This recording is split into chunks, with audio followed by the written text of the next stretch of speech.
to be compassionate, to be empathetic.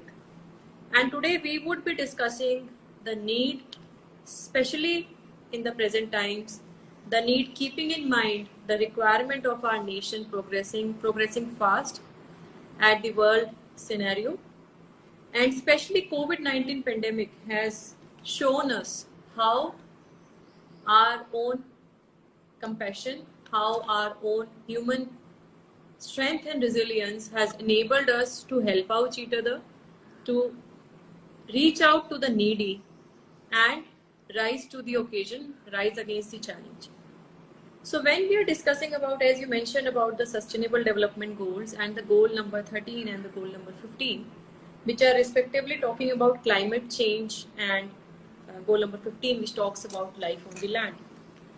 Briefly, I would like to mention that Sustainable Development Goals are the global goals which have been adopted by all the UN member countries, and it is giving us a 2030 agenda. So the 17 goals need to be achieved so as to say by 2030, and of course this is one of the interim deadline which has been given, and there have been repeated reviews at the international level, at the national level also.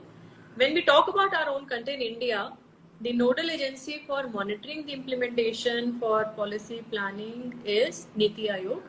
Niti Aayog, the think tank, is monitoring the SDGs implementation at the all India level, and at various state governments level we have either some autonomous bodies, or we have some department, or we have some department like the planning department, or for that matter some other body is also been constituted in few of the states to monitor the implementation of SDGs, Sustainable Development Goals. And it is also importantly laid down there that whatever policies, programs are being implemented, are being drafted, they should be coherent and they should be leading towards the realization of 2030 agenda.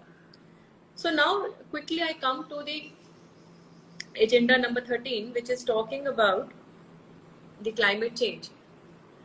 We have all been experiencing the climate change in past few years, and I feel that there are few of the threats which climate change is posing to us as human beings, as being part of that natural ecosystem. It is making it harder to fight hunger. So climate change makes it harder to fight hunger. How? Because it is leading to more droughts, it is leading to more natural disasters. Therefore, as part of administration, it is making us have a tough fight against hunger. It is also leading to deter our efforts against global poverty. So when we are talking about global poverty, the way climate change is impacting lives across in forms of natural disasters, it is directly, indirectly leading to undermining our efforts in the fight against global poverty. Our data showed that from 2000 to 2013, an average of 200 million people were affected by natural disasters between these so many years. And when these natural disasters are coming up, it is having an impact on health, education, on clean water, and all other kind of infrastructure, and whether it is physical or social infrastructure, which is wherever it is occurring in the form of natural disasters. And there is also one study which indicates that the climate change could cause around 250,000 additional deaths per year between 2030 and 2050. And this could be due to the various changes, due to the pollution, due to more disasters, due to change in the weather conditions, change in the course of rivers, so all these things. So our challenge is, of course, to address this, and we all have to give our efforts towards realization of this goal number 15.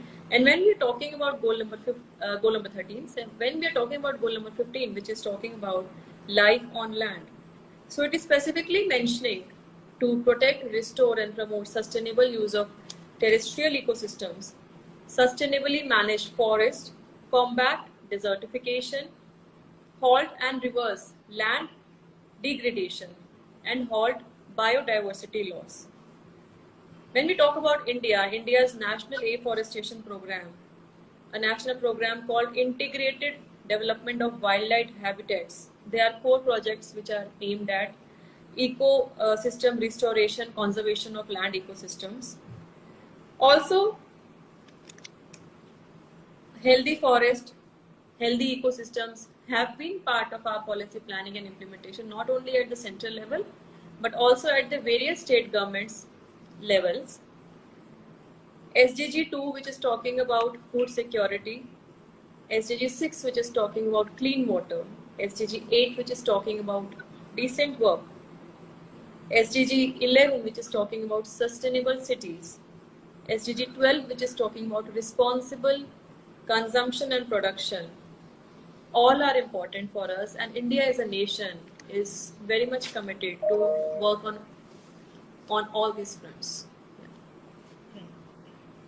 Absolutely, ma'am, and thank you so much for letting us know, because half of the time, the problem is that we as citizens, we are not aware about all what our government is doing, all what our administrative officers are doing, and all what other people are doing, and हमारे भी क्या norms है जो हमें follow करने हैं.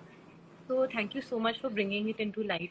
Now, when we talk about the environment and when we talk about us, so coexistence is a very essential part. It may sound like a fancy term, but it is a very basic thing. ये हो सकता है कि जो आपके घर के बाहर जो animals हैं, आप उनको थोड़ा सा अपना कुछ खाना दे दें, जैसे कहते थे कि गाय के लिए जो पहली रोटी है वो गाय को निकाल के दी जाती है.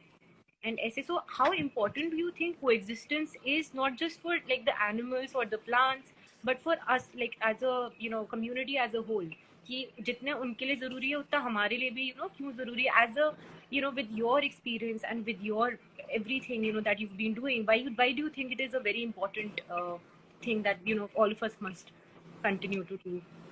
So when we're talking about coexistence, we have seen that coexistence, which is basically meaning that we are living harmoniously.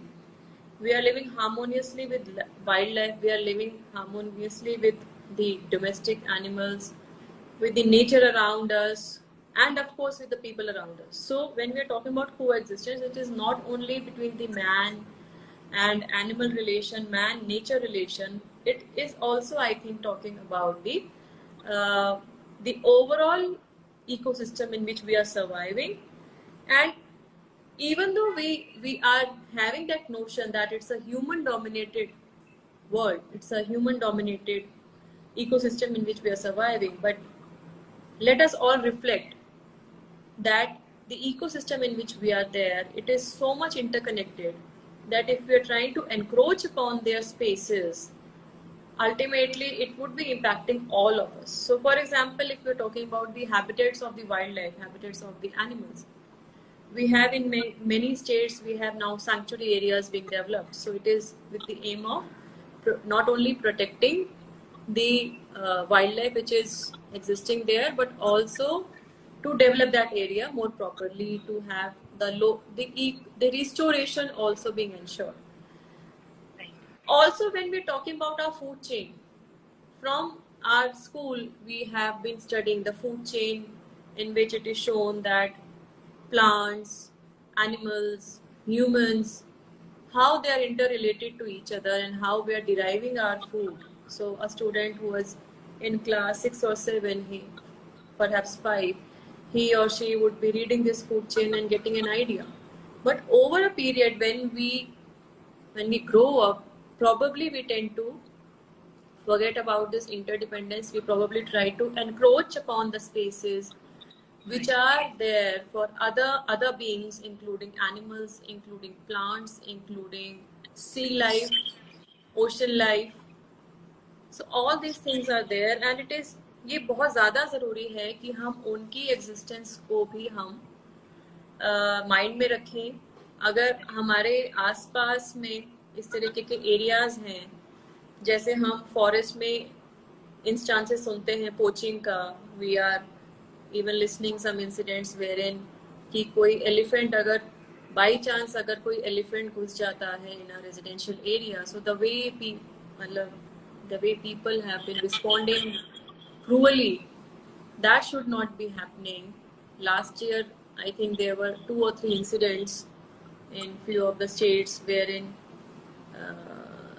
it was putting like mankind to shame. Those kind of incidents were there. So what I mean to say is that we should never try to have a clash with flora and fauna, and we should appreciate that they are also that much essential or even more than we are for this world to survive. और ये जो coexistence है, इस coexistence को हमें harmoniously लेके चलना है. इसके बारे में मैं भी रिक्वेस्ट करूंगी व्यूअर्स से कि आप इसके बारे में और पढ़िए अपनी नॉलेज में. In fact I am also not an expert. So when this organization, just to share with you, when this organization approached to me for the session on this topic, so I said that I am not an expert on this topic, and I can only share my insights as an administrator, as a human being, because expertise मेरी इस subject पे animal care पे नहीं है. I am an administrative officer, but of course I understand that this is very important for all of us to understand that humanity cannot exist on its own. We are all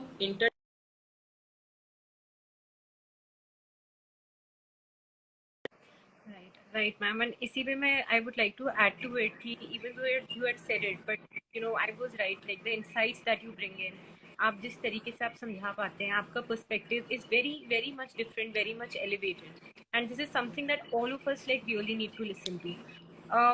So ma'am, जैसे आपके post से related I had one question जो citizens का हमेशा हमारा एक common dialogue रहता है. कहीं भी हम देखते हैं जैसे एनिमल्स हैं, मोस्टली जो स्टे एनिमल्स हैं हमें गार्बेज डंप्स के आसपास दिखते हैं.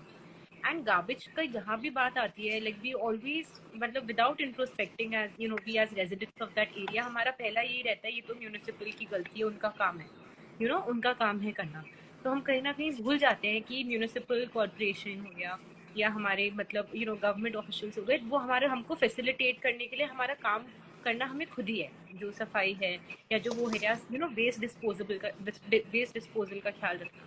तो आपके हिसाब से आपका क्या व्यू पॉइंट है कि हम एज रेजिडेंट्स हम छोटी छोटी या ऐसा क्या मतलब हम कैसे कर सकते हैं कि हम इतनी आगे तक बात जानी ही ना पड़े कि पूरा गार्बेज डंप ही क्रिएट हो गया है because of poor waste disposal. A very valid and a relevant question you have asked, and especially in our bigger cities, in our metro areas, जहाँ पे भी proper solid waste management system exist नहीं कर पा रहा है या शुरू किया गया but अभी establish नहीं हो पा रहा है, तो वहाँ पे अभी भी ये problem है. So this waste disposal, sanitation and the quality of life of street animals, especially like street dogs, pigs, even pigs, some cities even have this issue of pigs. So जो waste disposal sanitation है और उससे जो एक street animal की जो life impact होती है, we all need to understand this chain. And जो आपने बात करी कि what citizens can do to reduce this kind of a waste. So first and foremost, one thing is very much there that government under Swachh Bharat Abhiyan also has been promoting that we should dispose of our waste in a segregated way. So wet waste and dry waste. Why? Because the wet waste can be recycled, reused in many forms. The waste which is biodegradable, it can be used in many forms. और जो waste biodegradable नहीं होता है उसको to hand over to the corporation. Even अगर आप wait and dry waste भी अगर कॉर्पोरेशन को या काउंसिल को, जो भी आपकी म्यूनिसिपल बॉडी के जो ऑफिसर्स के द्वारा जो एक एजेंसी अगर निर्धारित की गई है या फिर वो ऑर्गेनाइजेशन खुद ही कर रही है, तो अगर उनका मैंडेट उन्होंने दिया हुआ है कि वेट एंड ड्राई वेस्ट को सेग्रीगेट करके डिस्पोज ऑफ करना है, तो try and ensure that. So it is important that we adopt this segregated waste mechanism. Also, waste को minimize कैसे करें ये भी हमें देखना है. तो I was in Faridabad last to last year, wherein I saw that many of the organizations, they start, especially in the parks, RWAs, they started composting in the big park areas only.